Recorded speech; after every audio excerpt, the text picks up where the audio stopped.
This meditation, working through an upset, is actually more like a combination mini micro lecture and exercise. The thing is, unless we're completely enlightened, you go through life, things are upsetting. They're aggravating. You got somebody on the phone who's put you on hold for 20 minutes. Somebody in your family does something that really bothers you. There's a disappointing or frustrating experience at work. You're stuck in traffic and you're late for a meeting, etc., etc. Life is upsetting.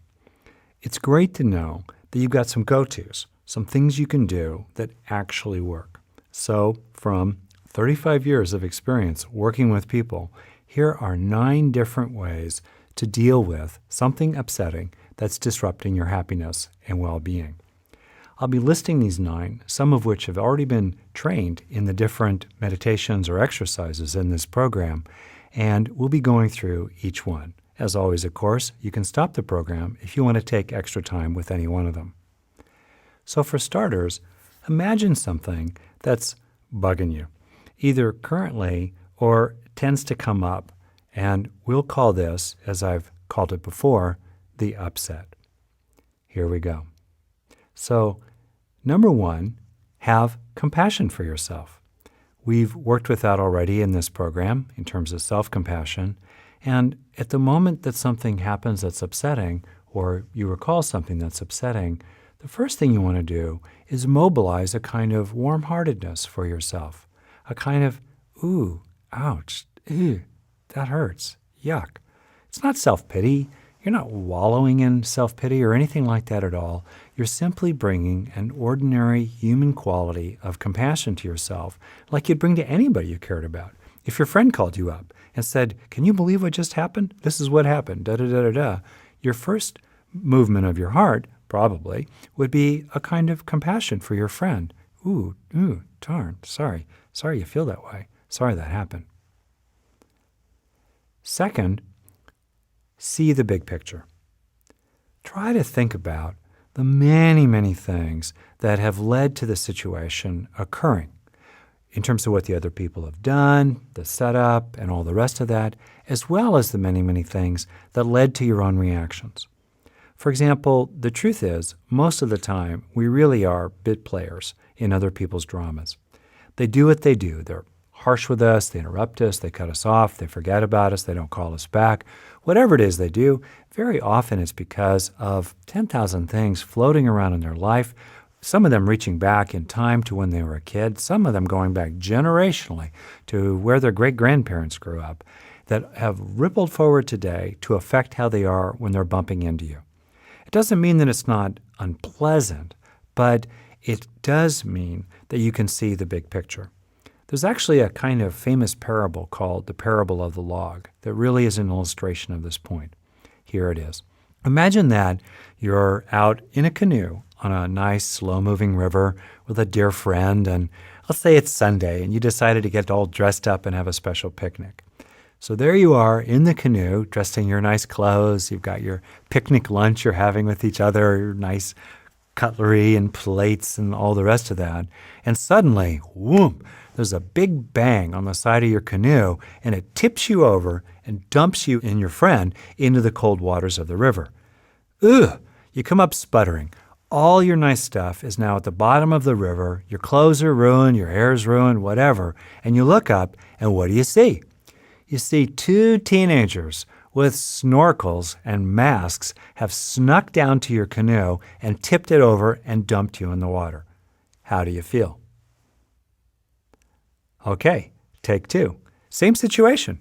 Canoe in the river, friend, Sunday, picnic, everything's wonderful, you're having a great time, nice clothes, fancy dishes, everything's great. Suddenly, whoom, thump, your canoe gets tipped over, you get dumped into the river, all the stuff goes to the bottom, yuck, you come up sputtering, you're wet, you're startled, clothes are ruined, hair's ruined, whatever, and what do you see?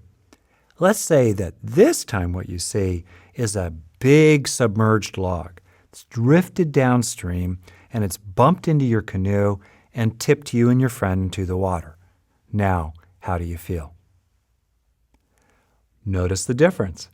In other words, very often in life, Other people are actually just big logs. They're not targeting you personally. You just happen to be in their way. Sure, it's an unpleasant experience to get dumped in the river. It's unpleasant to have whatever has happened that's upset or bothered you. But most of the time, it doesn't necessarily mean that you've been targeted. There were 10,000 things that led to this result today. 10,000 logs, upstream even, of the log that finally got your canoe. Okay. Third method, have compassion for the other people involved. You may not like them. You may not approve of what they've done, but still, if you have compassion for them, that's actually going to make you feel better. Paradoxically, instead of somehow giving them a kind of free pass for being a jerk, let's say, by having compassion for them, you actually make yourself feel better and put yourself up on the high moral ground. Those other people involved in upsetting you were once young children too. Sometimes it's helpful to imagine the person who's really bothered you, even, frankly, a political figure, as a little girl or boy. Or imagine the being way back there behind the other person's eyes. They're bugging the heck out of you, and you may need to do some things to protect yourself, which we'll get to later.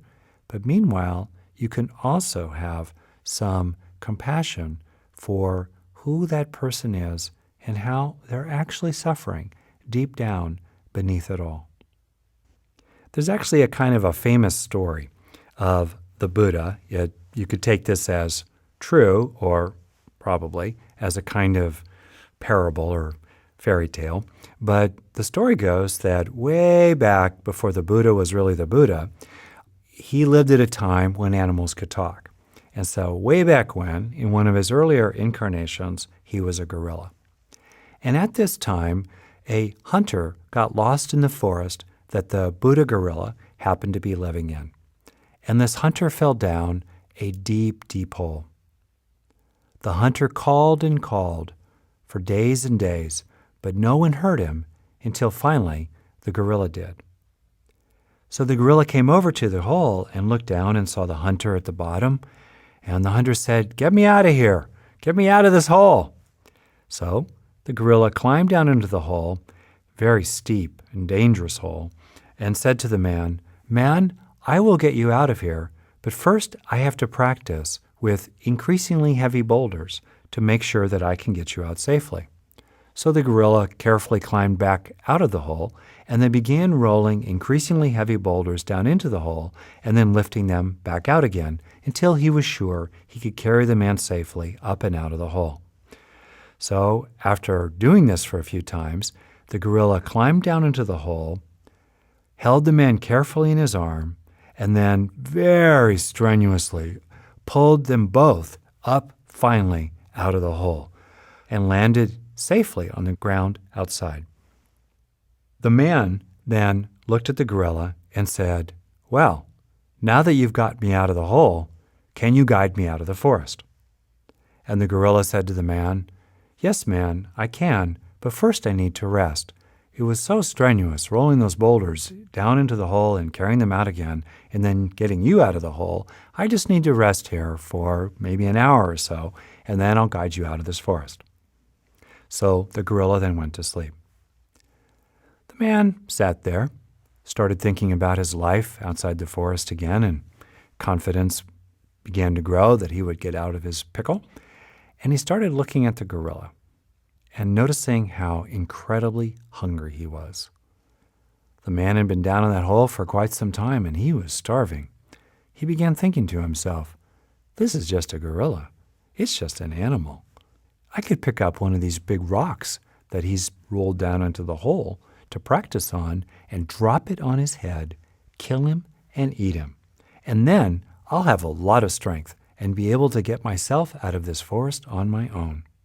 So the man lifted up one of the big boulders, held it up high over his head, and then smashed it down onto the head of the sleeping Buddha gorilla. Well, you can imagine. There you are, exhausted and sound asleep, and suddenly a big rock gets smashed on your head. Fortunately, it didn't kill the Buddha gorilla. He sat up quickly, stunned, with blood streaming down his face, dazed, soon realized what had happened, looked at the man, and then, with tears of great compassion streaming down from his eyes, said to the man, shaking his head, "Poor, poor man, now you'll never be happy." That story gives me the shivers because it carries two great points. One, it conveys the possibility that we, each of us, can have that kind of compassion for the people in our life who have wronged us or made things difficult for us or mistreated us in any way. And a compassion that comes from the best parts of ourselves. Second, the story teaches us that at the end of the day, we don't need to do justice ourselves. That other people who mistreat us or harm us in any way actually harm themselves as well. It may take a while, but what goes around really does come around. In other words, at the end of the day, deep down in their experience, and often in the actual events of their life, what people do to us and the state of mind that enables them to do it to us comes back to haunt them. And we don't have to get vengeance ourselves. So now, on to the fourth method, scaling events accurately. So often in life, on the 0 to 10 scale of badness, things are actually only a 1 or a 2. But somehow we think of them as a 6 or 7. And actually, once in a while, the truth is, it's really a 7 or 8. But we kind of dismiss it, and we don't pick up on the fact that, whoa, something really important and meaningful just happened. So one thing you really want to do when you're trying to figure out your reactions to something is ask yourself, how significant is this really? Am I going to be worried about this in a week or a month or a year, really? If not, why should I even worry about it today? How many people is this going to affect? Is this permanent? Is this irrevocable? Is this solvable? How big a deal is it? And try to scale it in your own mind. This is actually a really good method with other people as well, sometimes with kids, where you basically ask them, okay, on the 0 to 10 scale of awfulness, with no 11s or 12s, 10's a max, with World War III being a 10, how bad is this really? And then they'll usually say something like, well, it's a 1 or a 2. Then you ask them, okay, on the 0 to 10 scale of being upset, how bad is this really? And they say, well, it's a 7 or 8. You go, well, it's kind of a disconnect, really, between how bad the thing actually is and how upset we've gotten. All right. Next item, and again, you might be applying these methods to whatever it is that you've thought of that's upset you in the past or perhaps is upsetting you currently. Think about whatever are the preamps. In other words, events occur, situations occur, stimuli, and they hit a kind of preamp inside our mind, which then intensifies them and often distorts them. So, for example, recent events can prime us negatively to overreact to situations. Or we could have our own physiology. Maybe we're hungry or tired or sick or in pain. Chronic pain, by the way, really tends to sensitize people to react more intensely to fairly small matters. A third potential preamp is temperament. Sometimes we tend toward anxiety or melancholy or anger.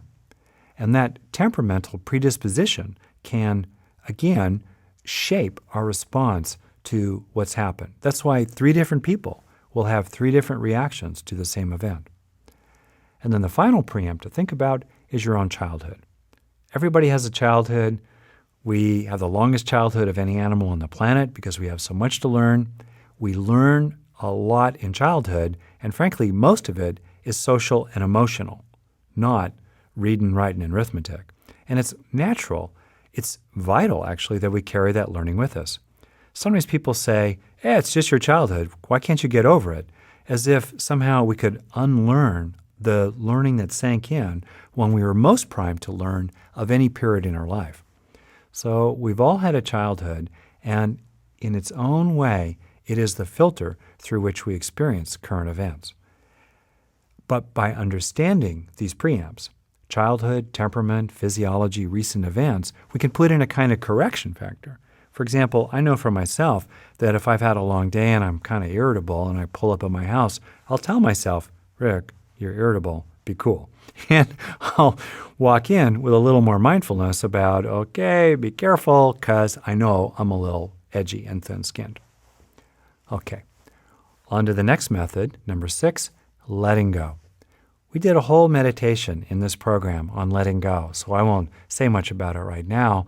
You want to think about kind of ABC, that's an acronym, affective, bodily, and cognitive, fancy words. Affective means emotion, bodily is body, and then cognitive is thoughts. You want to think about, how can I let go my emotions, my body sensations, and my beliefs that wrap around all of those? How can I let go of them and not cling?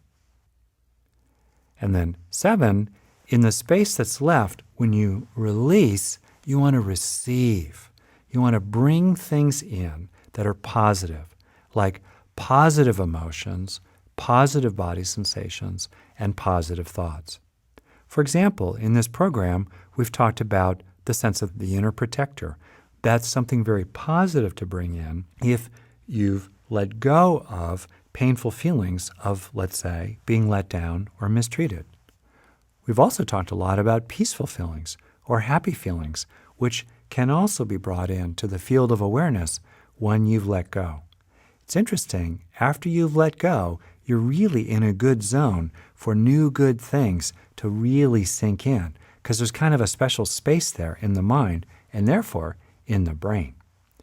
One particularly powerful time to bring in positive influences is just before going to bed, because that's when you kind of set yourself up almost semi-hypnotically to have things sink in all night long. So literally just taking a minute or 5 minutes to call up positive body sensations, emotions, and thoughts just before going to bed can be really helpful. One structured way to do that is to say loving-kindness phrases for yourself just before going to bed, like, may I be happy, safe, and free from suffering. May I be healthy and live at ease. Next, number 8, holding things in the big space of awareness. We did that as a meditation, and you can see the power of that. In other words, we're all going to be upset some of the time. It's a little bit like the difference, though, between dropping a bowling ball on a puddle and then dropping a bowling ball in a lake or even the ocean. Drop that bowling ball into a puddle makes a big difference, but toss that bowling ball into the lake, a splash, and it's gone. You want the open space of awareness to be like a lake, even better, like the ocean, rather than like a puddle. And you want the upsetting experiences you're having to be like a bowling ball dropped into the deep blue sea. In particular, in this big space of awareness, it's so powerful to be very thoughtful about selfing. In other words, thinking of self not as a thing, but rather as a verb, as an activity that arises and decreases in the mind based on conditions. In other words, not as a fixed entity. So if you regard upsetting experiences more as transient events like bad weather or logs that dump you into the river, rather than regarding them as me or mine, or emphasizing the self-referential parts of them, the ways in which, in other words, they come back to you, but simply regard them more impersonally as thoughts and feelings flowing through your mind, as events flowing through your life, in a more spacious kind of way. Kind of like, to use a metaphor I used earlier, like twigs caught up in a little swirl in a river that will ultimately disperse. Then you'll be a lot happier and have a lot more well-being. And then last, number 9, make a plan. Take action. Take action on your own behalf. Now, sometimes the action you're going to wisely take is to do nothing, but simply be with what is and be aware of it and learn your lessons for the future. Other times, though, there really are things to do. It's interesting in life. For example, if you want to get an apple, you can't make the tree give you fruit. But what you can do is you can tend to the causes of fruit. In other words, you can go get a little sapling, find a good place to plant it, dig a nice hole, fertilize the ground, plant it carefully, water it regularly, pick the bugs off over the years, and then finally, voila, it's probably going to give you some great apples. You can't control the results, but you can tend to the causes. So if something's been upsetting, something's been bothering you, you want to make a list, essentially, of all the things you can do, all the causes you can tend to make the situation better, to make your life better, to make the lives of other people better. And then, when you're done with the causes that you can tend to, that's all you can do. Don't worry about the results. But there's a great deal of integrity in not being passive, but in fact taking action on your own behalf and making a plan. Now, I laid these 9 things out in a kind of step-by-step fashion. Sometimes you're going to work through all 9 in order. Very often, though, you'll just do a few, or you'll do them out of order or whatever. But it's really great to know that these are very reliable ways to tend to the causes of your own well-being.